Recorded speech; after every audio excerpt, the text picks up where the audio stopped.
তোমাদের সাথে চলো আর একটা জিনিসও শেয়ার করি। এই ব্যাগটা তোমরা কম বেশি অনেকেই দেখেছো। এটা আমার মে মাসে আমার বার্থডেতে আমার ভাই গিফট করেছিল। বেশ অনেকটাই দাম নিয়েছিল ব্যাগটার।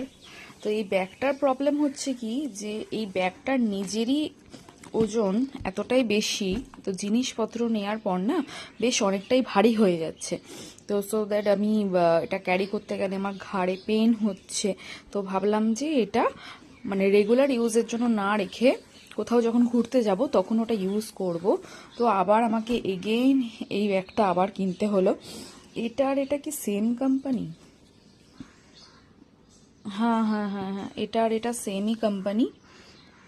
এটাও ব্যাক্সি মালানি আর এটাও ব্যাক্সি মালানি। তো যাই হোক, তো সেম ব্যাগ। এই ব্যাগটা আমি আবার কিনলাম। আম, এটাও এটা আমি ভাইকেই ফার্স্টে বলেছিলাম। এই ব্যাগটাও আমি ভাইকে নিয়েই কিনতে গেছিলাম, ভাই বোন দুজনেই গেছিল। তো ভাইকেই বলেছিলাম দেওয়ার জন্য, বাট ও তো আর দেবেই না আমাকে। হ্যাঁ, বলে নিজেই পছন্দ করে এই ব্যাগটা নিয়েছিলে, আবার এখন চেঞ্জ করে দিচ্ছ। তা এই ব্যাগটা ওরাও ভীষণ হালকা, আর যেটা আমি রেগুলার ইউজও করতে পারবো, ভীষণ ভালো আর একদম ক্লাসি দেখতে। এটার সাথে একটা সুন্দর রিবনও আছে, অনেকগুলো কম্পার্টমেন্টও আছে ব্যাগের মধ্যে। ভালো লেগেছে এটা। তো তোমরা জানিও তো কোন ব্যাগটা সুন্দর লাগছে। এক মিনিট, পড়ে যাচ্ছিস কেন? তো এই যে দুটো ব্যাগ আমার সেম কোম্পানি, বাট কেমন হয়েছে জানিও।